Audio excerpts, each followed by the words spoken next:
Prótese mamária embaixo do músculo ou embaixo da glândula? Anatômica ou redonda? O que é melhor? Uma dúvida muito comum nas minhas pacientes tem a ver com o plano de colocação das próteses e o formato das mesmas. Sou o Dr. Eduardo Castanheda e hoje falarei um pouco ao respeito desses tópicos.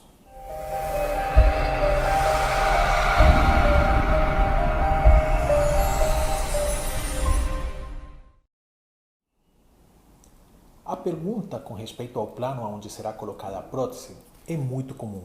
As informações existentes na internet são duvidosas na maioria das vezes e deixam as pacientes apreensivas e temerosas para escolher o plano certo. Considero que o plano que permite um resultado mais natural nesta cirurgia é o subglandular, imediatamente acima do músculo peitoral maior.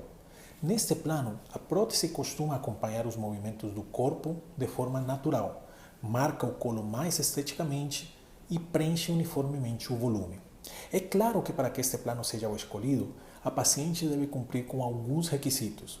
O principal é que tenha a quantidade de tecido suficiente para cobrir as próteses sem que fique um efeito artificial. Isso é descoberto facilmente na avaliação física. Com uma cobertura adequada, será evitada na maioria das vezes uma das complicações mais indesejadas, que é o rippling, aquela situação na qual as bordas do implante são facilmente apalpadas e visíveis. Nos casos em que não existe cobertura suficiente pela glândula mamária, será necessário indicar um plano mais profundo. Dentre eles, temos o plano subfacial e o submuscular.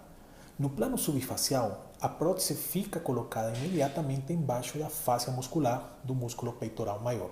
Uma camada fina de tecido fibroso que varia muito na espessura de paciente para paciente. Em alguns casos, é suficiente para cobrir a prótese e evitar o rippling. Porém, na maioria de casos, é necessária a colocação embaixo do músculo peitoral maior. Essa localização traz algumas características que podem ser indesejadas pelo paciente. O formato da prótese pode parecer alterado pela ação do músculo. O colo pode não ficar tão marcado como em geral as pacientes gostam, e ainda pode apresentar uma condição chamada de dupla mama, onde a prótese parece alta, porém os tecidos moles parecem caídos. Esta última é uma condição geralmente devida a que no ato operatório não foi liberada do externo a porção inferior do músculo peitoral maior, deixando a prótese muito presa embaixo do músculo, e também a que não foi tratado o excesso de pele e tecidos existentes. Em resumo, o plano que prefiro para colocar a prótese é subglandular, pelo resultado harmônico e marcante que costuma dar. E em casos de indicação específica, opto pelo plano subfacial ou submuscular. Quanto ao formato das próteses, existem no mercado as anatômicas e as redondas. Ao longo desses anos de experiência no meu consultório, tenho chegado à conclusão que um dos fatores determinantes para que a mulher brasileira coloque próteses mamárias é a obtenção de um colo superior bonito e marcado. E isso é obtido de forma bem recorrente com o uso de próteses redondas, sejam altas ou ultra altas. Defino o uso de próteses altas quando preciso preencher as mamas principalmente no diâmetro.